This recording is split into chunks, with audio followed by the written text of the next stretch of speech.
So welcome, students, faculty, staff, and distinguished guests to the grand opening of the Cesar Chavez and Harriet Tubman residence halls and East Side dining.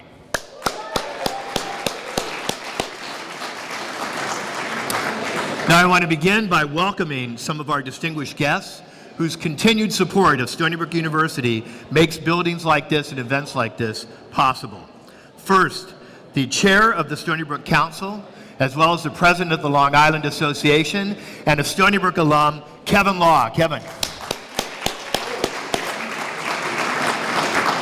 Another member of the Stony Brook Council who gives so much to the university, Frank Trotta. Frank. Thank you. He's delayed, but he's going to be on campus today, and I know he's going to have a chance to see this facility and many others. So even though he's not here yet, please join me in thanking the Speaker of the New York State Assembly, the Honorable Carl Hastie. A Stony Brook alum, of course, and let's hear it for that. Another Stony Brook alum, New York State Assemblyman, our Assemblyman, Steve Engelbright. Suffolk County Legislator, Kara Hahn. Kara, welcome. Brookhaven Town Councilwoman, Valerie Cartwright. Representing Suffolk County Executive, Steve Ballone. Lisa Santaramo, also a Stony Brook alum. Lisa.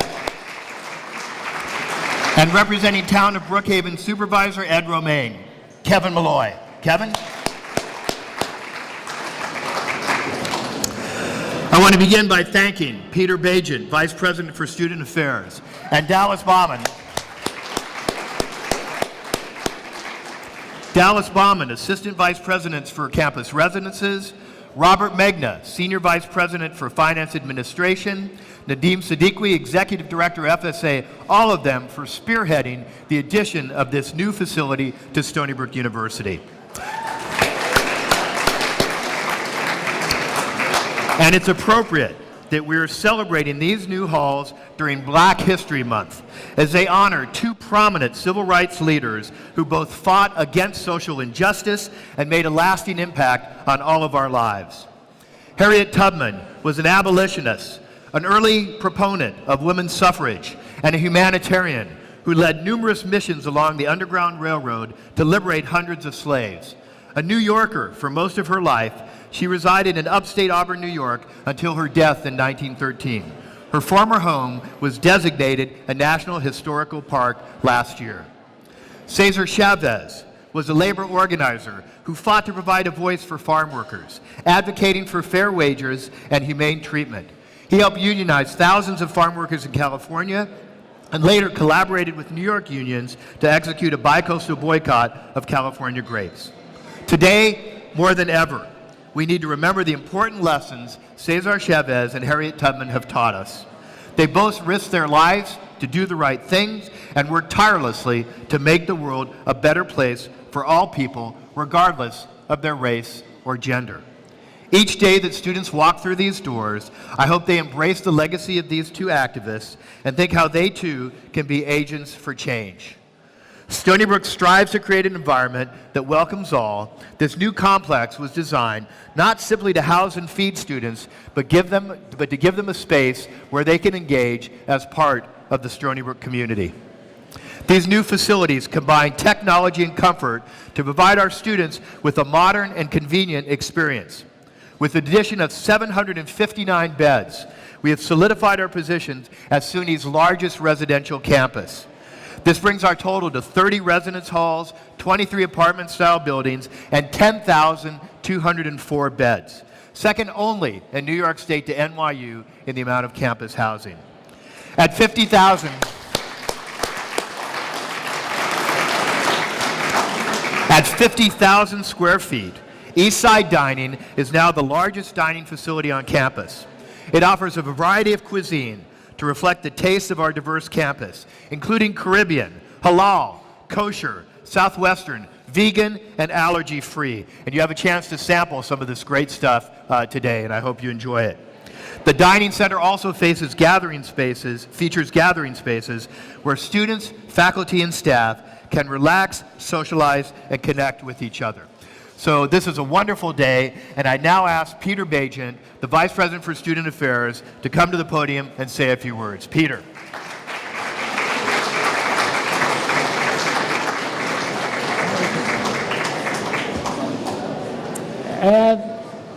As Dr. Stanley mentioned, today is a very special day for Stony Brook University. As Vice President for Student Affairs and President of the Auxiliary Service Corporation, the Faculty Student Association, it's with great pride that we gather together to celebrate our university's commitment to diversity and student success. Residence halls and dining facilities are of paramount importance when considering student development. Food brings the campus community together, and these residence halls serve as home away from home for our students. I too would like to thank my colleague, Dr. Dallas Bauman, and his team at Campus Residences for their continued dedication to our mission. Campus Residences plays a vital role in the lives of over 10,000 residential students, fostering their development and enriching their academic experience outside the classroom.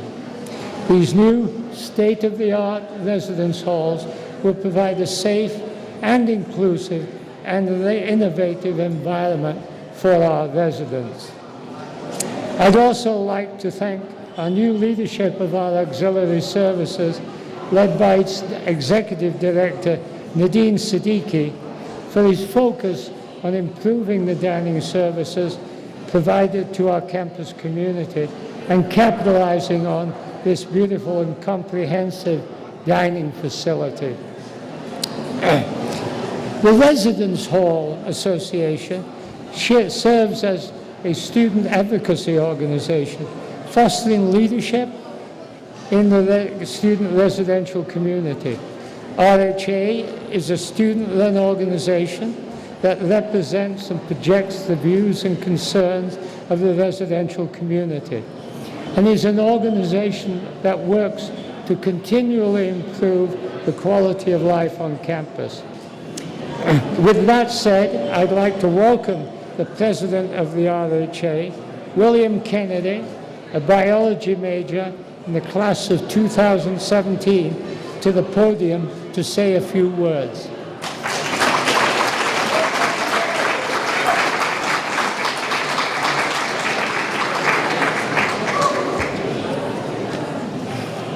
Good afternoon, everyone. While I may seem like an average student from New York, one look at me strutting around in my cowboy boots and a little history of me shows. I come to Stony Brook from Ohio, a small town where I lived on a tree farm where the biggest diversity came from the different types of invasive species of plants than necessarily the people. When it came to graduation, I was only one of 3 of a class of 130 that left the state for college, and one of less than 50 who actually went to college. Yet, and the lack of opportunity and exposure in my high school days led to a minor culture shock when I stepped onto campus. And yet, I loved every minute of it. I lived in a suite in Tabler, where I found my best friend on campus to this day in my suite. And I was surrounded by multiple support systems, and which helped me rise above the disadvantages I walked onto this campus with. And one of my biggest support systems was the Hall Council. Residence halls, along with their hall councils, have one mission in mind, and that is providing a home to those learning how to make their impact on the world. These halls, which will welcome home students broken from a long day, the same way when the students will come back triumphant, which is what a residence hall is supposed to be, a place where you feel safe when you fear the world, and a place to build camaraderie when you actually have a little time to relax.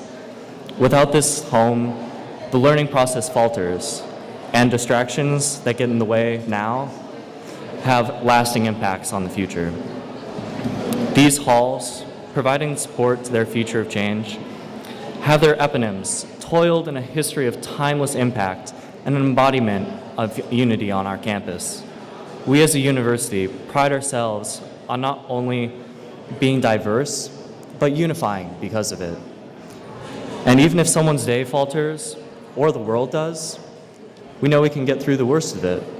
For as Cesar Chavez simply put it, sí, se puede, or yes, one can. I'd like to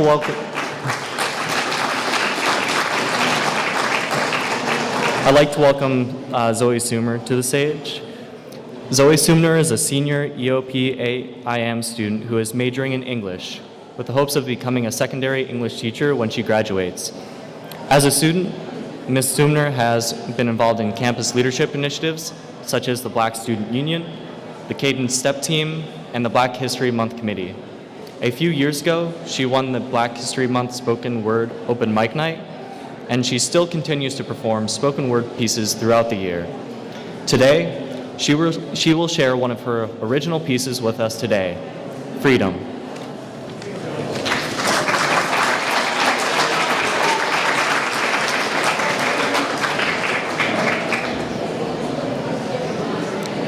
Freedom, a concept that some are born into and some have fought into.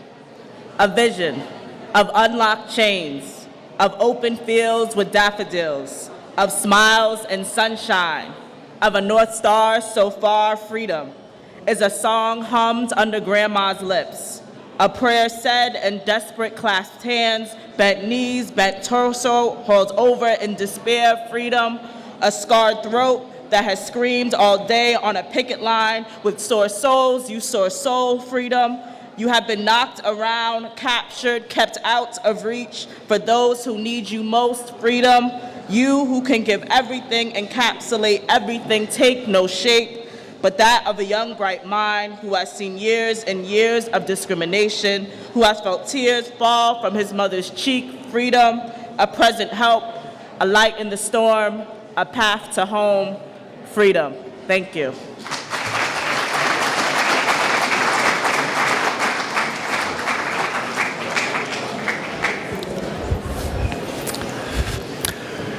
So now I'd like to invite Assemblyman Steve Engelbright to say a few words. Steve.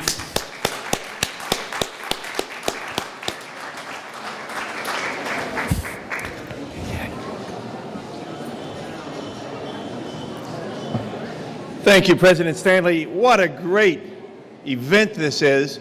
What a spectacular new facility. I know, President, that when you first arrived, that one of your very top priorities was the quality of life of the students on this campus.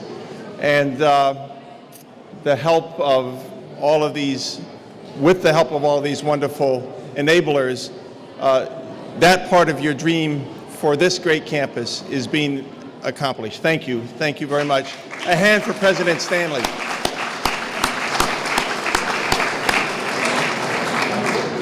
I'm pleased to be here, not only because I have the privilege of representing this university within my district, but also because I have had the privilege of helping a colleague, a fellow graduate of Stony Brook University, who is Carl Hasty, to become, with my vote and the vote of all of my colleagues in the Democratic Assembly majority, to become the Speaker of the Assembly.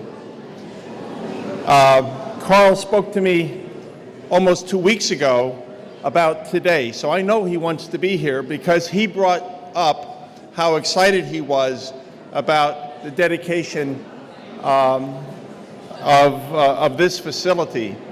And so I'm sure he's stuck on the Long Island Expressway in one of those paralyzed lanes of traffic. But let me just tell you, he relates on several levels to the significance of this dedication of Harriet Tubman's dormitory. For one, he is an African American. Harriet Tubman is one of the great heroes of American history, and Carl is very proud of that part of our common and shared history that she spent most of her life, although she was born in the 1820s in Maryland. She spent much of her energy and life in this state, and New York was the most important part of the Union, really. It was a war between New York and a few other states and all of the southern states. More regiments were sent from New York to fight in the Civil War than all of the other states combined. This was the Army of the Republic to a large extent, and Harriet Tubman was a part of that. She was a nurse, she was a volunteer, she was a spy. She put her life on the line. She collaborated with people that had she been outed, she would have been hung. That is only a part of her story. After the Civil War, she collaborated with another great New Yorker, Susan B. Anthony, to help fight for women's suffrage. This is a truly significant dedication that's happening today for a truly significant American who I am led to believe is going to be on the next edition of our $20 bill. It's going to be Harriet Tubman instead of Andrew Jackson. So it's a privilege to be here. I am honored. I'm excited. What a place. This is some design. Well done. And I look forward to coming back on many occasions, especially when I'm hungry, to be here to mix and mingle. And the turnout today is a predictor, I believe, of the enthusiasm and the welcoming that this place is going to provide going forward. Again, President Stanley, thank you so very much for your leadership.